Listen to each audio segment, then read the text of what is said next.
दोस्तों, आपका स्वागत है आपके official YouTube channel energetic mirror 2.0 में। मैं एक बार फिर से आपके लिए लेकर आ गया हूँ 4 फरवरी का करंट अफेयर का सेशन। तो चलिए स्टार्ट करते हैं आज का सेशन, बढ़ते हैं अपने इंस्पिरेशनल कोट की तरफ। तो देखिए आज का इंस्पिरेशनल कोट क्या कह रहा है। संभव और असंभव के बीच की दूरी व्यक्ति के निश्चय पर निर्भर करती है। डिटर्मिनेशन, सही कहा है दोस्तों कि डिटर्मिनेशन जो हमारा निश्चय होता है वो संभव और असंभव के बीच की दूरी पर निर्भर करता है कि क्या हम डिटरमाइन करते हैं, क्या हम चाहते हैं। तो हमारा निश्चय, हमारा डिटर्मिनेशन स्ट्रांग होना चाहिए, फिक्स होना चाहिए, फोर्टिफाइड होना चाहिए कि हमें ये करना है किसी भी कीमत। ठीक है, तो संभव और असंभव के बीच की दूरी व्यक्ति के निश्चय पर निर्भर करती है। तो चलिए स्टार्ट करते हैं आज का सेशन, बढ़ते हैं अपने एमसीक्यू की तरफ। तो फर्स्ट एमसीक्यू आ रहा है, tech major Microsoft has launched its new India development centre facility in which state. Tech प्रमुख माइक्रोसॉफ्ट ने किस राज्य में अपना नया भारत विकास केंद्र सुविधा शुरू की है। गुजरात, उत्तर प्रदेश, केरला, कर्नाटका। बढ़ते हैं सही आंसर की तरफ। तो इसका सही आंसर होगा उत्तर प्रदेश। टेक प्रमुख माइक्रोसॉफ्ट ने किस राज्य में नया भारत विकास केंद्र सुविधा शुरू की है। UP, Uttar Pradesh. Tech major Microsoft has launched its new India development centre facility in which state. Uttar Pradesh. चलिए बढ़ते हैं नेक्स्ट एमसीक्यू की तरफ। How much amount has been approved by central government for the startup India seed fund scheme. Startup India seed fund scheme योजना के लिए केंद्र सरकार ने कितनी राशि स्वीकृत की है। फर्स्ट ऑप्शन है 1015 करोड़, 945 करोड़, 775 करोड़, 815 करोड़। बताइए, बहुत बार ये डिस्कस हो चुका है एमसीक्यू में भी एंड न्यूज में भी। 945 करोड़। चलिए बढ़ते हैं इसके आंसर की तरफ। तो इसका सही आंसर है 945 करोड़। चलिए बढ़ते हैं नेक्स्ट एमसीक्यू की तरफ। नेक्स्ट एमसीक्यू आ रहा है, who has set the new national U20 record in the 10,000 metre race walk. 10,000 metre दौड़ में नया राष्ट्रीय अंडर 20 रिकॉर्ड किसने बनाया। Sunil Dawar, Amit Khatri, P Chitravel and Deepak Kumar. तो बढ़ते हैं सही आंसर की तरफ। तो अमित खत्री। सही आंसर क्या है, अमित खत्री। चलिए बढ़ते हैं नेक्स्ट एमसीक्यू की तरफ। नेक्स्ट एमसीक्यू आ रहा है, India and Japan have held which edition of the joint meeting of act east forum. Bharat और जापान ने एक्ट ईस्ट फोरम की संयुक्त बैठक के किस संस्करण का आयोजन किया है। 5th, 4th, 6th या 8th। तो 5th फोरम का आयोजन किया है। भारत और जापान ने एक्ट ईस्ट फोरम की संयुक्त बैठक के किस संस्करण का आयोजन किया है। 5th। चलिए बढ़ते हैं नेक्स्ट एमसीक्यू की तरफ। इससे Shubhdarshini Tripathi has been appointed as India's next ambassador to which country. Kyrgyzstan, Uzbekistan, Kazakhstan, Tajikistan. Sushri Shubhdarshini Tripathi को किस देश में भारत की अगली राजदूत के रूप में नियुक्त किया गया है। किर्गिस्तान, उज्बेकिस्तान, कजाकिस्तान या फिर तजाकिस्तान। लेटेस्ट में है तो ये इंपॉर्टेंट हो जाता है आपके लिए, तो कजाकिस्तान। ठीक है, ध्यान रखेंगे, कजाकिस्तान में शुभदर्शिनी त्रिपाठी को भारत की अगली राजदूत के रूप में नियुक्त किया गया है। चलिए बढ़ते हैं अपनी न्यूज़ की तरफ, देखते हैं फर्स्ट न्यूज़ कहाँ से आ रही है। फर्स्ट न्यूज़ आ रही है असम से। Assam CM launches scheme for college student literary bodies. देखिए, Assam chief minister Sarbananda Sonowal launched 2 scheme to provide monetary assistance to college students and literary bodies of the state. पहली स्कीम का नाम है Pragyan Bharati. Under the Pragyan Bharati scheme 3,26,046 college students were given ₹1,500 each for purchasing textbooks, while a total of 161 crore was reimbursed for the free admission for 4 lakh eligible students. The second scheme is Bhasha Gaud, under which the state government provided 21 Sahitya Sabhas literary bodies with a total of ₹43 crores as a contribution towards their corps fund. Assam के मुख्यमंत्री ने college के छात्रों, साहित्य निकायों के लिए योजनाएं शुरू की। असम के मुख्यमंत्री सर्बानंद सोनोवाल ने कॉलेज के छात्रों और राज्यों के साहित्यिक निकायों को मौद्रिक सहायता प्रदान करने के लिए 2 योजनाएं शुरू की। पहली योजना प्रज्ञान भारती योजना के तहत 3,26,046 कॉलेज छात्रों को पाठ्य पुस्तकों की खरीद के लिए प्रत्येक को 1500 दिए गए, जबकि कुल एलिजिबल 161 करोड़ की प्रतिपूर्ति 4 लाख योग्य छात्रों के मुफ्त प्रवेश के लिए की गई। दूसरी योजना भाषा गौड़ है, जिसके तहत राज्य सरकार ने 21 कोष साहित्य निकाय प्रदान किए। कुल मिलाकर 43 उनके कोष के लिए योगदान के रूप में दिए गए हैं। तो डायरेक्टली ध्यान रखेंगे कि असम राज्य ने 2 आपकी योजनाएं शुरू की हैं जो साहित्य से रिलेटेड है। एक है प्रज्ञान भारती, दूसरी है भाषा गौड़। चलिए बढ़ते हैं नेक्स्ट न्यूज की तरफ। नेक्स्ट न्यूज आ रही है वेस्ट बंगाल से। West Bengal forest department conduct water bird census for the first time भाई इन्होंने सेंसस लिया है किसका? वाटर बर्ड्स का। तो in West Bengal the forest department has conducted a water bird census for the first time. The study was conducted from the 12th of January to the 2nd of February in 54 different locations across the state. More than 800 persons, including forest staff, NGOs and bird lovers, were involved in this exercise. पश्चिम बंगाल में one विभाग ने पहली बार यहाँ पर होगा जल जीव जनगणना की है। अध्ययन का आयोजन 12 जनवरी से 2 फरवरी तक राज्य के 54 विभिन्न स्थानों में किया गया था। इस अभ्यास में वन कर्मचारी, गैर सरकारी संगठन और पक्षी प्रेमियों सहित 800 से अधिक व्यक्ति शामिल थे। बढ़ते हैं नेक्स्ट न्यूज की तरफ। नेक्स्ट न्यूज आ रही है union defence minister Rajnath Singh on Wednesday inaugurated the 13th edition of the Aero India show at air force station in Yelahanka, Bengaluru. Speaking on the occasion, Singh expressed his pleasure at a large number of participants at Aero India 2021 despite the ongoing coronavirus COVID-19 pandemic, and also said the event will display the vast potential of India. केंद्रीय रक्षा मंत्री राजनाथ सिंह ने बुधवार को बेंगलुरु के येलहंका में air force station में arrow India show के 13वें संस्करण 13th एडिशन का उद्घाटन किया। सिंह ने इस अवसर पर कहा कि कोरोना वायरस कोविड-19 महामारी के बावजूद एरो इंडिया 2021 में बड़ी संख्या में प्रतिभागियों ने अपनी खुशी का इजहार किया और यह भी कहा कि यह कार्यक्रम भारत की विशाल क्षमता को प्रदर्शित करेगा। सीधा सा ये ध्यान रखना है कि भाई केंद्रीय रक्षा मंत्री जी ने 13वां कौन सा 13th संस्करण 13th एडिशन, ठीक है, 13th एडिशन का बेंगलुरु के येलहंका एयरफोर्स स्टेशन में एयर इंडिया शो का क्या किया? उद्घाटन किया। तो ये चीज ध्यान रखनी कि भाई डिफेंस मिनिस्टर हमारे राजनाथ सिंह जी ने किया किस एडिशन का? 13th एडिशन का। कहां पे आयोजित किया गया? बेंगलुरु के येलहंका में, ठीक है, एरो इंडिया शो। चलिए बढ़ते हैं नेक्स्ट न्यूज की तरफ। नेक्स्ट न्यूज आ रही है India top medal tally at the first Asian online shooting championship. India's 24 member shooting continent topped the medal tally in the first Asian online shooting championship. The squad won 4 out of the 8 gold medals on offer, besides 2 silver and 5 bronze medals, for a total of 11 podium finishes. The 2-day competition held on Thursday and Friday was organized by the Kuwait Shooting Federation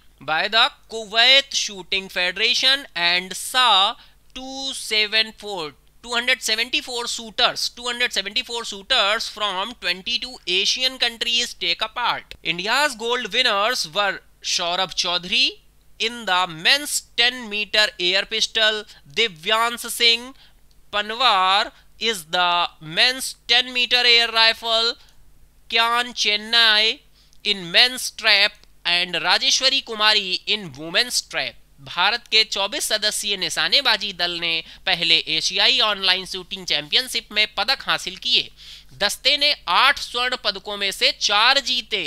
इसके अलावा 2 रजत और 5 कांस्य पदक, कुल 11 podium finish के लिए।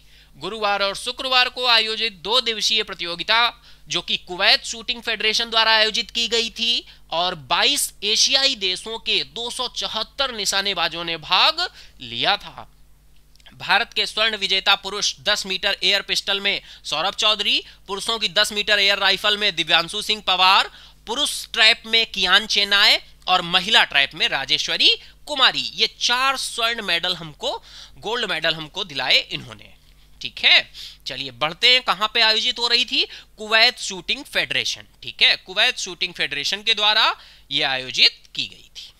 चलिए बढ़ते हैं नेक्स्ट न्यूज की तरफ, देखते हैं नेक्स्ट न्यूज क्या होने वाली है। नेक्स्ट न्यूज आ रही है वर्ल्ड बैंक से। World Bank to provide $500 million to Bangladesh for improving road and digital connectivity. The government of Bangladesh signed an agreement with the World Bank for the upgradation of rural roads and connectivity in the western region on Monday. The project is expected to benefit over 20 million people in the western region of Bangladesh. विश्व bank ने सड़क और digital connectivity में सुधार के लिए बांग्लादेश को $500 million देने का फैसला किया है। बांग्लादेश सरकार ने सोमवार को पश्चिमी क्षेत्र में ग्रामीण सड़कों और कनेक्टिविटी के उन्नयन के लिए विश्व बैंक के साथ एक समझौते पर हस्ताक्षर किए। परियोजना से बांग्लादेश के पश्चिमी क्षेत्र में 20 मिलियन से अधिक लोगों को लाभ होने की उम्मीद है। तो डायरेक्टली ध्यान रखेंगे भाई, वर्ल्ड बैंक ने, विश्व बैंक ने किसको प्रोवाइड करने की बात की है? बांग्लादेश को प्रोवाइड करने की बात की है। कितना? $500 मिलियन। ठीक है, 500 मिलियन देंगे। किसको देंगे? बांग्लादेश को देंगे। किस लिए देंगे? रोड एंड डिजिटल कनेक्टिविटी के लिए देंगे। कौन देगा? वर्ल्ड बैंक देगा। ठीक है, चलिए बढ़ते हैं नेक्स्ट न्यूज की तरफ। नेक्स्ट न्यूज आ रही है उत्तराखंड से। Uttarakhand set up the first arboretum for Shivalik range with 210 species and trees. A first of its kind arboretum conserving over 210 species of trees found in the Shivalik range of Himalayas was inaugurated in Uttarakhand's Nainital district, officials said. Sanjeev Chaturvedi, chief converter, Sanjeev Chaturvedi क्या लिखा हुआ है? Sanjeev Chaturvedi chief converter of forests and in charge forest research of state forest department said Shivalik range और outer Himalayas spread across states and union territories like Jammu and Kashmir, Himachal Pradesh, Uttarakhand and 7 states in the country's northeast. The Arboretum was inaugurated by Ajay Singh Rawat, a noted environmentalist from Uttarakhand. Ajay Singh Rawat ji का नाम बहुत ही important होगा क्योंकि इन्होंने क्या किया है? Inaugurate किया है, और ये एनवायरमेंटलिस्ट हैं उत्तराखंड की तरफ से। उत्तराखंड में 210 प्रजातियों के पेड़ों के साथ शिवालिक श्रेणी का पहला एर्बोरेटम स्थापित हुआ। एर्बोरेटम बोलते हैं वृक्ष, एक हिंदी वर्ड होता है इसका स्पेसिफिक, वो भी ध्यान नहीं आ रहा है, मैं बताता हूँ उस वर्ड को। एर्बोरेटम डायरेक्टली बोलते हैं वृक्षों का, जहाँ पे एक वृक्षों का एक शाला बनाई जाती है, उसको बोलते हैं। अधिकारियों ने कहा कि उत्तराखंड के नैनीताल जिले में हिमालय की शिवालिक श्रेणी में पाए जाने वाले वृक्षों की 210 से अधिक प्रजातियों का संरक्षण करने वाले अपने तरह के पहले एर्बोरेटम का उद्घाटन किया गया। संजीव चतुर्वेदी मुख्य वन संरक्षक और राज्य वन विभाग के प्रभारी वन अनुसंधान ने कहा कि शिवालिक रेंज या बाहरी हिमालय जम्मू और कश्मीर, हिमाचल प्रदेश, उत्तराखंड जैसे राज्यों और केंद्र शासित प्रदेशों और देश के उत्तर पूर्व में 7 राज्यों में फैला है। उत्तराखंड के प्रसिद्ध पर्यावरणविद अजय सिंह रावत द्वारा इस एर्बोरेटम का उद्घाटन किया गया। देखिए एर्बोरेटम वनस्पति शाला बोल सकते हैं या वनस्पति वाटिका बोल सकते हैं। इसका जो स्पेसिफिक मीनिंग होता है एर्बोरेटम का, वनस्पति शाला या वनस्पति वाटिका, है ना, इस तरह से। तो अजय सिंह रावत जी का नाम आप ध्यान रखेंगे, जिन्होंने इसका क्या किया है? उद्घाटन किया है, और ये पर्यावरणविद हैं, उत्तराखंड के प्रसिद्ध पर्यावरणविद अजय सिंह रावत। ठीक है, और ये ध्यान रखेंगे। चलिए बढ़ते हैं नेक्स्ट न्यूज की तरफ। नेक्स्ट न्यूज आ रही है। In the union territory of Jammu and Kashmir, adviser to lieutenant governor Bashir Ahmed Khan laid the foundation stone model floriculture centre at Bagh-e-Bahar in Jammu और कश्मीर के केंद्र शासित प्रदेश में लेफ्टिनेंट गवर्नर बेसर अहमद खान के सलाहकार ने जम्मू कश्मीर में बाग-ए-बहर में मॉडल फ्लोरिकल्चर सेंटर की आधारशिला रखी। बढ़ते हैं नेक्स्ट न्यूज की तरफ। नेक्स्ट न्यूज आ रही है, last week NASA appointed Indian American Bhavya Lal as its acting chief of staff.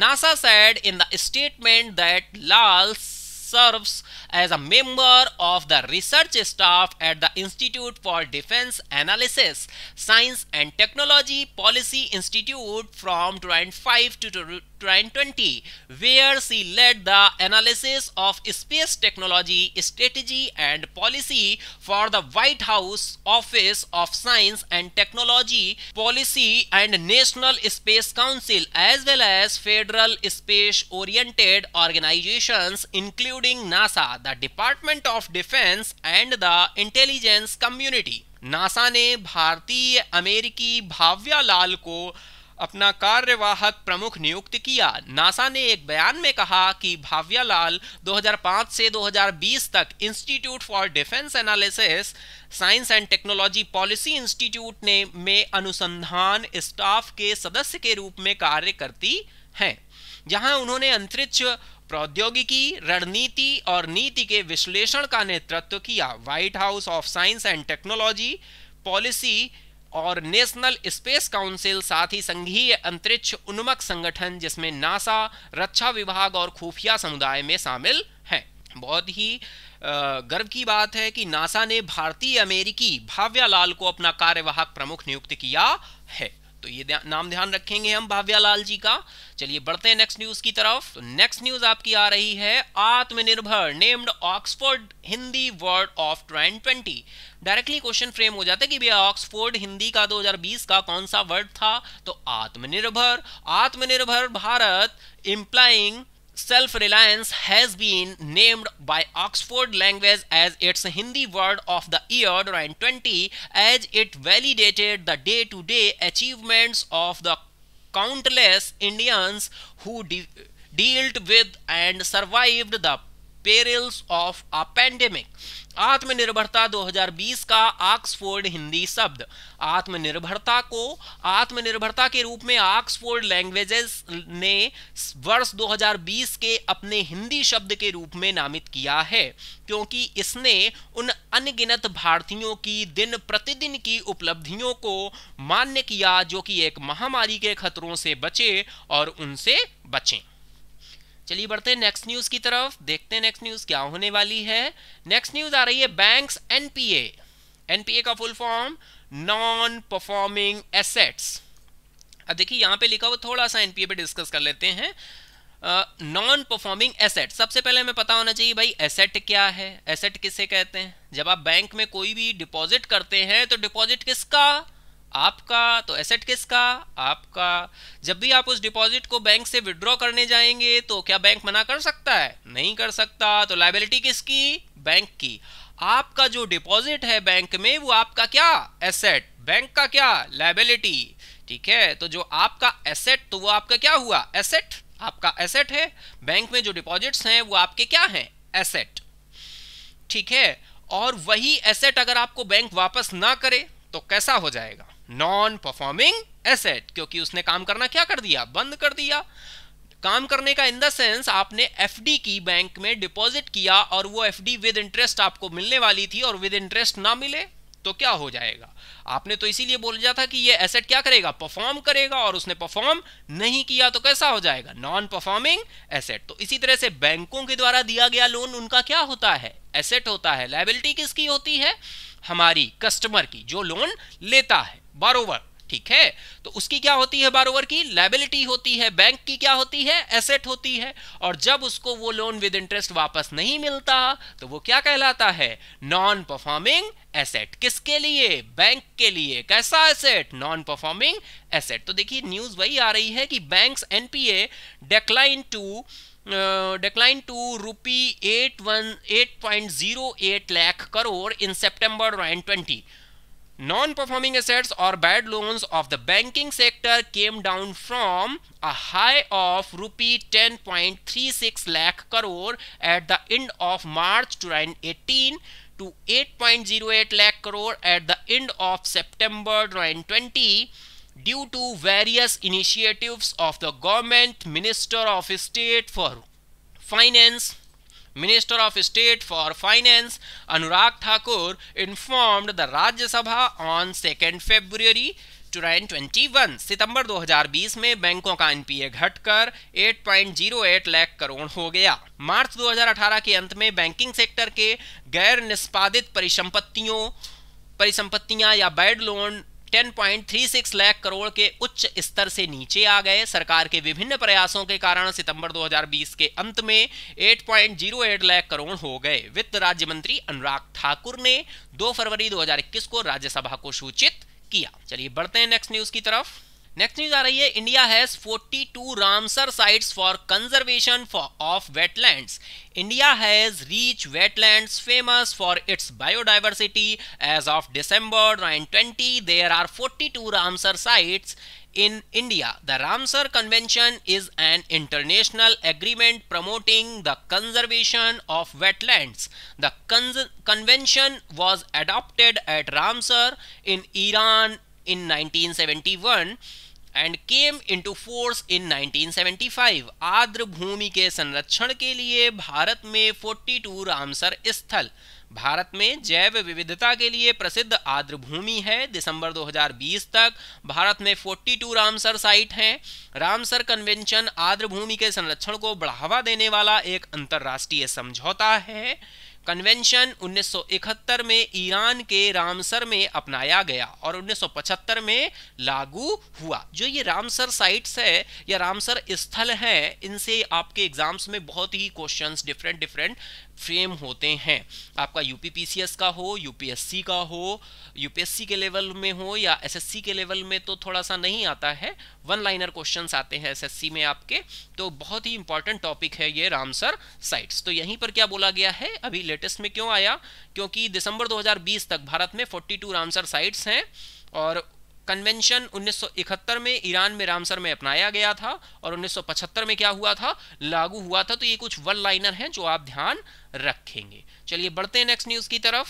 Next news आ रही है, centre for wetland conservation and management to be set up in Chennai on the occasion of World Wetland Day. World Wetland Day on 2nd February, Minister of State for Environment, Forest and Climate Change Babul Supriyo announced the establishment of a center for wetland conservation and management as a part of the National Center for Sustainable Coastal Management, Chennai, which is an institution under the ministry. Chennai में wetland संरक्षण और प्रबंधन केंद्र स्थापित किया जाएगा।